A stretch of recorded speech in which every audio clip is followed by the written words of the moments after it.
Galera, nós temos um vídeo contando sobre a nossa história, a nossa configuração, um vídeo que busca inspirar tu que tem o teu negócio a dar esse passo, a poder fazer a coisa acontecer. Nós vamos falar agora sobre sobre algumas coisas mais técnicas em relação à abertura de empresas, a quando tu precisar desse serviço, a quando tu pensar em dar esse passo. Eu acredito que esse conteúdo, esse episódio vai ser muito válido, vai ser bem interessante, tá?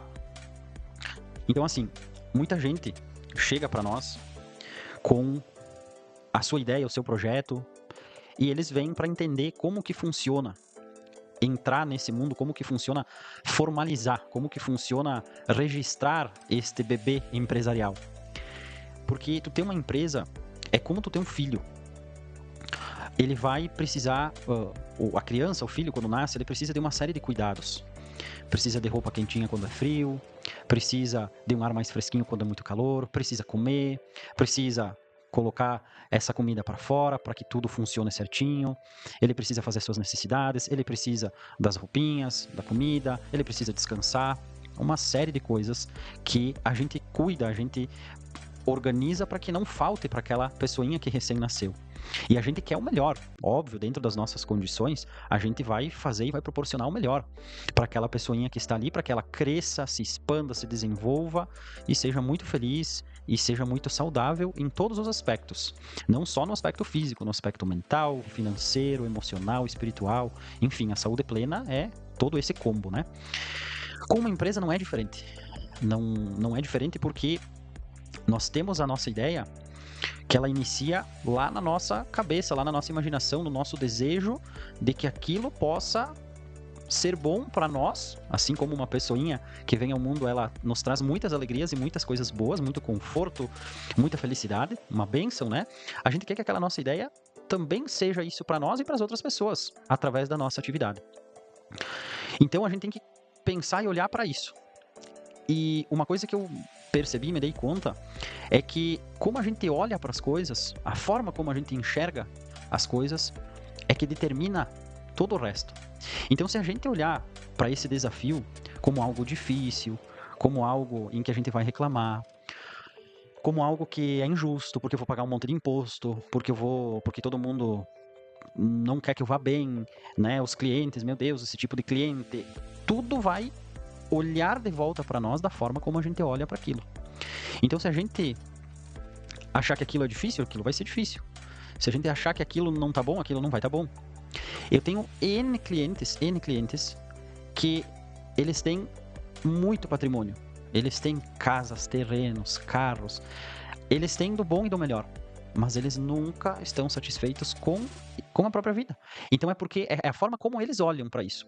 Eu tenho certeza que muitas outras pessoas no lugar deles estariam no paraíso com o que eles têm, mas muitas vezes não é o ter a coisa, é quem a gente é como a gente olha para aquilo. Então eles olham para aquilo como algo pesado, e é pesado. Eles têm muitas responsabilidades, porque quanto mais tu vai tendo, mais tu vai acumulando, mais responsabilidades, mais problemas vão surgindo. Só que eles só olham para esse lado. Eles não conseguem olhar que eles têm condições de parar a hora que eles querem, de tirar férias a hora que eles querem, de na metade do ano sem prévio planejamento, eles vão lá, eles vão viajar para onde eles querem, se eles quisessem. Mas é como a gente olha para as coisas. É como a gente é perante as coisas. As coisas vão ser com nós o que a gente é com elas. Então começa a olhar o teu negócio da melhor forma possível desde cedo, porque isso vai voltar para ti, sem dúvida nenhuma. Esses olhares, eles dizem respeito mais ao interno do teu negócio, a operação, a estratégia do teu negócio, aquilo que a gente trabalha muito nas consultorias. Então, vai muito de atividade para atividade. A parte legal, a parte burocrática, que isso também tem um impacto muito grande em tudo isso que a gente está falando, como é que funciona? Então, um MEI. O que é o MEI? O MEI é um CNPJ e que tu pode exercer determinadas atividades e tu tem um limite de faturamento. Hoje, em 2024, outubro de 2024, o limite do MEI é 81 mil no ano. Se tu abrir um MEI no mês 10 agora, o teu limite vai ser proporcional aos meses que faltam para encerrar o ano. Então tu vai fazer um cálculo. 81 mil dividido por 12 vezes tantos meses a partir de agora que vai ser aberto o MEI. Esse vai ser o teu limite de faturamento, só para você ter uma ideia. O MEI, ele foi criado para formalizar muitas atividades que o pessoal fazia ali na pessoa física, ali no dia a dia, sem formalidade, enfim. Tu pode emitir nota fiscal com o MEI, tu pode contratar um funcionário no teu CNPJ, não mais que isso, hoje a lei é assim. Tu pode ter os benefícios como auxílio maternidade, aposentadoria, dentre outras coisas. Então, para iniciar, é maravilhoso. Maravilhoso. Tem muitas atividades, enfim, que contempla e que o pessoal pode iniciar. Esses 81 mil é o bruto que vai entrar para ti de dinheiro. Então, não importa quanto tu gastar, quanto tu comprar, enfim. 81 mil reais é o que tu pode faturar, o que pode entrar na tua conta. O que acontece? Tem muitas orientações e que às vezes o pessoal se confunde, enfim. Então eu estou tentando colocar aqui de uma forma bem simples e bem prática. Para a Receita Federal, para o Fisco, esse tipo de empresa, que tem lá a natureza jurídica empresário individual, é a 13, eu não lembro agora, mas enfim, depois a gente pode até botar aí na edição do vídeo. Mas a natureza empresário individual, natureza jurídica, vai estar lá no cartão CNPJ. Para a Receita Federal, isso significa o quê? Que o patrimônio da pessoa física e o patrimônio da pessoa jurídica, eles são a mesma coisa. Então, se vier a dar alguma situação mais punk, alguma coisa com credores, alguma coisa trabalhista, enfim, o patrimônio do titular do MEI e o patrimônio da empresa é uma coisa só. Então, não tem distinção. A pessoa vai ter que pagar aquela dívida, aquela situação, se a empresa não tem como, o sócio vão ir no patrimônio do sócio. Então, a grande questão do MEI é essa. O grande ponto do MEI é esse, em que não existe uma separação, uma distinção patrimonial por conta dessa natureza jurídica. Muita gente fala, muitos criadores de conteúdo vão estar falando, e que eu já vi vídeos sobre isso, que tu não deve ser MEI, que tu não deve iniciar como MEI justamente por causa desse ponto. Só que muitas vezes não é assim. Pro escritório, para quem tem escritório, a vantagem é vender uma empresa limitada, que eu vou falar depois. Então eu poderia dizer para vocês, ou eu poderia dizer para quem chega aqui para nós, e levar e conduzir essa pessoa para ser limitada. Poderia, porque a pessoa desconhece aquilo. E cuidem muito isso, galera. Porque tem muita gente, muitos profissionais, muitos criadores de conteúdo, e puta que pariu, que vão te conduzir para aquilo que é mais viável para eles. Eles vão aproveitar o conhecimento a favor deles. Então tem muita gente que faz isso. A gente deixa muito claro, a gente procura ser muito transparente com as pessoas e explicar para elas. Porque a gente já esteve do outro lado. E a gente já passou por uma situação que a gente não gostaria de ter passado e a gente não quer que as outras pessoas passem. Por isso que eu tô colocando isso bem prático, bem pontual, tá? Então o que acontece? Tu pode ser MEI, mas tu tem que saber disso, tu tem que ter esse planejamento. Porque se tu tem muito patrimônio e tu vai fazer uma atividade no MEI que envolva riscos, como por exemplo, transporte. Tu tá na estrada, tu tá suscetível a muitas variáveis. E se acontece um acidente? E se esse acidente leva ao ferimento grave ou até mesmo o falecimento de alguma pessoa? O teu patrimônio vai estar em jogo, aquilo que tu construiu a vida inteira vai estar em jogo. Então tem que ter muito cuidado. Se tu trabalha por conta, se é só tu, se tu não botou um funcionário, por exemplo, é tu contigo mesmo ali. Mas se tu se acidentar com alguém e essa pessoa vier cobrar de ti, ela daqui a pouco vai entrar na tua empresa e no teu patrimônio. Então é nesse ponto que tem que ser avaliado qual atividade, por mais que seja permitida no MEI, existe esse risco, existe essa questão. Mas o MEI pode emitir nota fiscal, o MEI é uma empresa linda, bonitinha. O que a gente sempre recomenda? Para que a pessoa faça o MEI e vá abrir uma conta pessoa jurídica. Tu não vai ter o MEI, tu não vai ter a tua empresa e receber o dinheiro na tua pessoa jurídica, porque daí é uma coisa só, daí tu vai ter que estar declarando imposto de renda e a tributação ali é bem maior. E tu tem o teu MEI que está dentro da legislação. Então, abre o teu MEI, avalia tudo isso e abre uma conta pessoa jurídica, porque ali é que vai estar a origem do teu dinheiro. E o MEI tem essa simplificação dos impostos. Tu vai pagar ali uma guia de 70 e poucos reais, enfim, e essa guia vai contemplar todos os impostos, inclusive a tua aposentadoria daqui a um tempo. Só que essa aposentadoria do MEI, pelo que está a legislação hoje, ela é só por idade e tu tem que ter no mínimo 15 anos.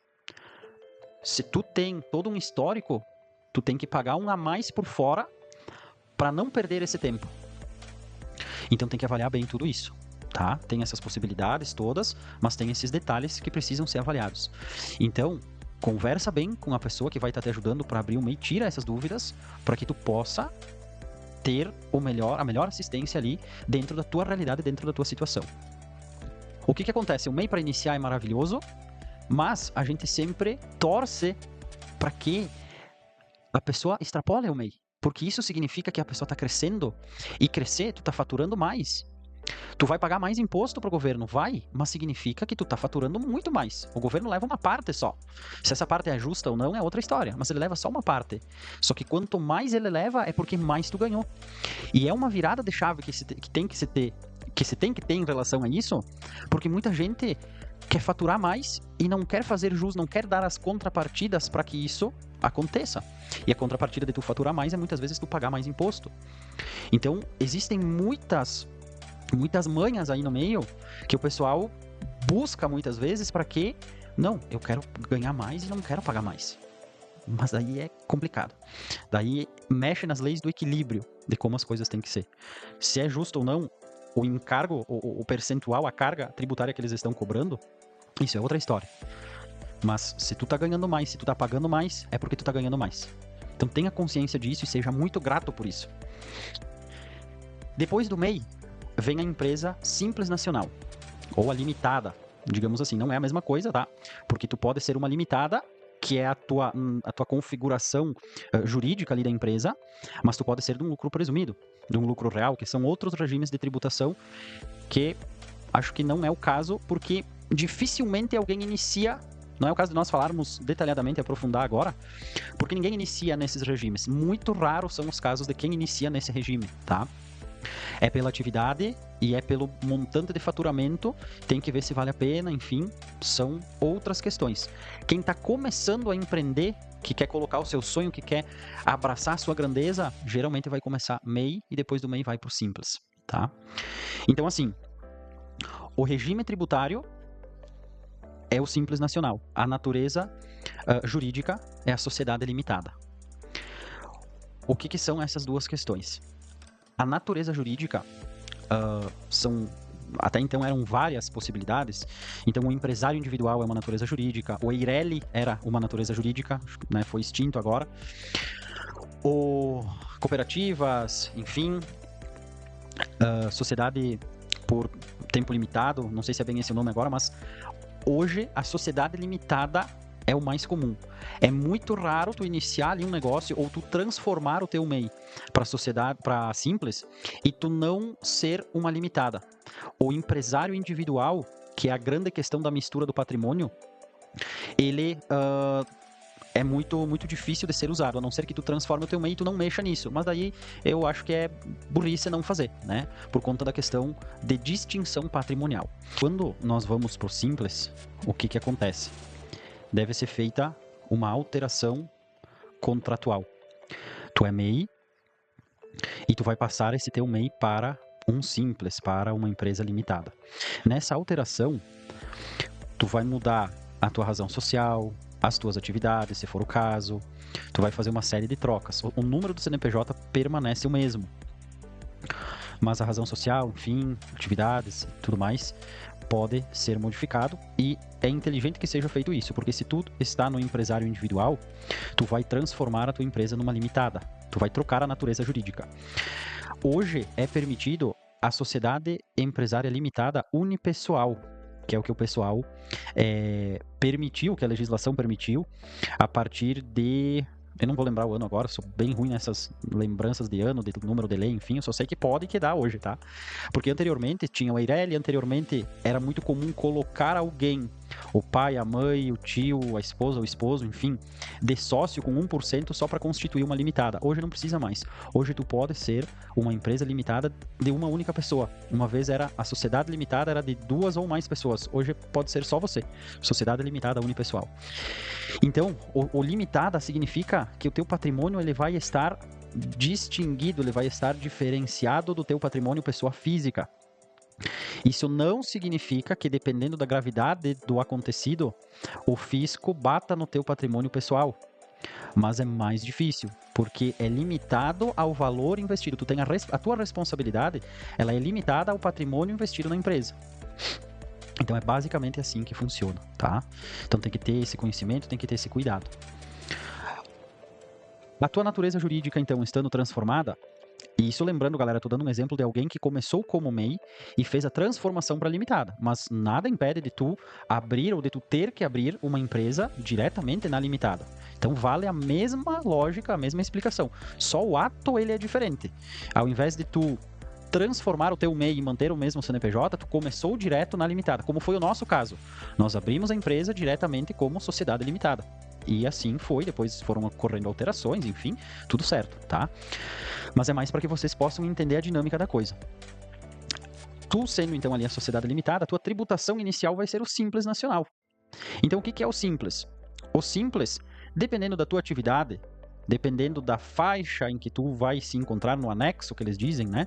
Que depende do teu tipo de atividade, do teu ramo, se é indústria, comércio ou serviço, enfim. Tu vai começar numa faixa de valores, numa faixa de porcentagem para pagar o teu imposto.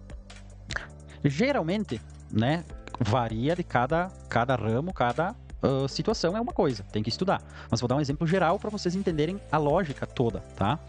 Geralmente, uma empresa de prestação de serviço, por exemplo, ela vai iniciar lá pagando 6%. O que é esse 6%? O que é esse pagar 6%? Tem lá toda uma série de cálculos e tabelas e faturamento até tanto, babá, muito técnico. Vou procurar colocar de uma forma real, prática. Tu vai ter a tua empresa de prestação de serviço e tu vai faturar 10 mil por mês, por exemplo, tá? Faturou 10 mil por mês, tirou lá de nota 10 mil reais por mês. O cliente foi lá, fez o contrato contigo, te pagou lá por Pix, que geralmente é assim que funciona hoje, te pagou lá por Pix, entrou na tua conta, tu tem que emitir uma nota fiscal. Então tu teve vários clientes, várias contratações e no mês deu lá 10 mil reais. Opa, show! 10 mil reais entrou lá na tua conta. Então, para cada cliente que te pagou, para cada CPF que contratou teu serviço, ou para cada empresa que contratou teu serviço, tu vai ter que emitir uma nota fiscal. Seja pelo teu sistema, seja pelo site da prefeitura, da tua cidade, enfim. Essa nota fiscal vai contar como um faturamento da tua empresa e depois o escritório vai fazer uma apuração com base na tua atividade, enfim, todos os parâmetros que o programa contábil tem ali dentro, e tu vai começar pagando 6% de imposto. Então, sobre cada nota é 6%. Se nós somarmos ali os 10 mil a 6%, é 600 reais. Então, no mês seguinte, vamos supor que isso tudo aconteceu agora no mês de outubro, que nós estamos fazendo esse vídeo em outubro. Tudo isso aconteceu em outubro, foi gerado esses 10 mil, lá no início do outro mês o escritório vai fazer toda essa apuração e até o dia 20 tu vai pagar os 600 reais. Tu vai receber uma guia de 600 reais para pagar. Então, basicamente é isso. Então, tu tem que considerar no teu preço, e aí entra uma questão que muita gente não se dá conta. Eu acho que as pessoas sabem disso, obviamente, mas as pessoas não se dão conta. Não é tu que vai pagar o imposto. Quem está pagando o imposto é o teu cliente. Porque o teu preço tem que compreender, além dos teus custos, da tua margem de lucro e tudo mais, tuas despesas, enfim, tem que compreender o teu imposto. Existe um cálculo para fazer isso. Não é tu fazer o teu preço e jogar mais 6%. Não vai dar certo esse cálculo, tá? Como não é tu fazer o teu preço e jogar mais 30%. Não é assim o cálculo. O cálculo é ao contrário, o cálculo é por dentro. Tem toda uma fórmula, tem planilhas que a gente disponibiliza, tem vídeos que a gente fala sobre isso, então tu dá uma olhada lá. Ou tu nos chama para tirar essa dúvida aí que tá tudo certo. Então o teu preço vai contemplar esse imposto. O cliente te pagou e tu vai pagar o governo. Então é o cliente que pagou o imposto. Tu só vai repassar pro governo esse dinheiro. Então muita gente não tem isso claro. E aí que entra, muitas vezes, a sonegação e tudo mais, né? Porém, então, tu vai... Porém não, né? É assim que funciona. É assim que funciona o Simples. É assim que funciona a tua configuração nessa natureza jurídica limitada e nesse regime tributário Simples nacional, de uma forma prática. Dentro do Simples, uma outra coisa que o pessoal nos pergunta muito, Bruno, quanto que custa, quanto que vai me custar eu ter a empresa no Simples? Como é que é isso? Então, tu vai ter os 6%, que começa ali, mais uma vez, cada caso é um caso, mas vamos já considerar um pouco a mais, né? Os 6%, tem empresas, tem indústrias, tem outros tipos de atividade de prestação de serviço que podem pagar 10, 15, tem comércios que podem pagar 2, 3, então é muito amplo, tá? Tem que ver cada caso.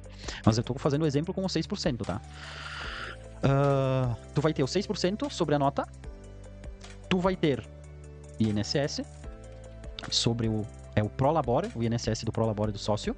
Se tu tiver funcionário, vai ter todos os encargos, né? FGTS, férias, décimo, enfim, que é sobre o funcionário. Mas tu, iniciando tu, sozinho, tu vai ter os 6% sobre a nota, tu vai ter os 11% sobre o teu Prolabore. O que é o Prolabore? O Prolabore nada mais é do que o salário do dono. Então, o dono vai ter lá o seu salário mínimo, 11% lá vai recolher de INSS para fins de aposentadoria, enfim. Essa questão a gente fala, eu estou falando para vocês exatamente o que a gente fala para os clientes, como se a gente estivesse trocando uma ideia aí sobre abrir uma empresa, sobre transformar uma empresa. O pessoal não olha mais muito para essa questão do INSS, de pensar lá em em ter um salário muito grande, justamente porque não se sabe o que vai ser, como que vai ser essa questão aí para frente, né? A gente sabe, não vamos ser hipócrita de dizer, e nem sei se eu poderia estar falando isso, enfim, né? Se esse vídeo vai ter alguma censura, alguma coisa, mas foda-se, tá? A gente sabe que tá uma merda essa questão previdenciária, essa questão tributária. Nem os especialistas do nosso querido Brasil, nosso querido país, se entendem direito em relação a isso, tá? Então, a realidade é que hoje as pessoas estão buscando outros complementos, não estão mais se preocupando e olhando muito, e até por uma questão cultural também. Como é que eu vou me aposentar? Como é que vai ser? Vou me aposentar com quanto? E não sei o que lá, enfim. Eles estão olhando para outras situações, estão investindo em previdências privadas, em outros fundos de renda fixa, de renda variável, daí vai do perfil de cada um, para garantir o seu futuro. Então, essa parte é importante do INSS e tal, e é uma obrigação, e beleza, mas a galera tá olhando dessa outra forma, tá? Então, tu vai ter esses gastos e tu vai ter o gasto com o escritório. Que esse que daí muita gente se apavora, né? Daí vai de cada região, vai de cada empresa, varia muito, né? Então é uma contabilidade mensal e tu tem que ter um escritório massa aí para te dar todo esse assessoramento, para te dar esse acolhimento. A gente sim tem todo o conhecimento técnico, mas isso todos têm. O diferencial que a gente procura é o acolhimento, é a gente fazer parte, por mais que não seja no papel, mas a gente fazer parte da vida dessa empresa, dessa pessoa, desse empreendedor, de forma mais intensa, né? Orientando de forma técnica, mas se sensibilizando com o que precisa. Então, galera, é basicamente assim que funcionam as configurações empresariais MEI, empresário individual, e simples, sociedade limitada. Regimes tributários são uma coisa, naturezas jurídicas são outras. Regime tributário é imposto, é porcentagem que vai para o governo. Natureza jurídica tem a ver com o teu patrimônio, tá? Então acho que esse seria o principal resumo, essas seriam as principais diferenças. Junto a tudo isso está a grandeza do teu projeto, que ele seja do tamanho que tu quer que ele seja. Depois do simples tem outros regimes, o lucro presumido e o lucro real, mas que aí são casos bem particulares, bem específicos, não é a maioria das coisas, tá?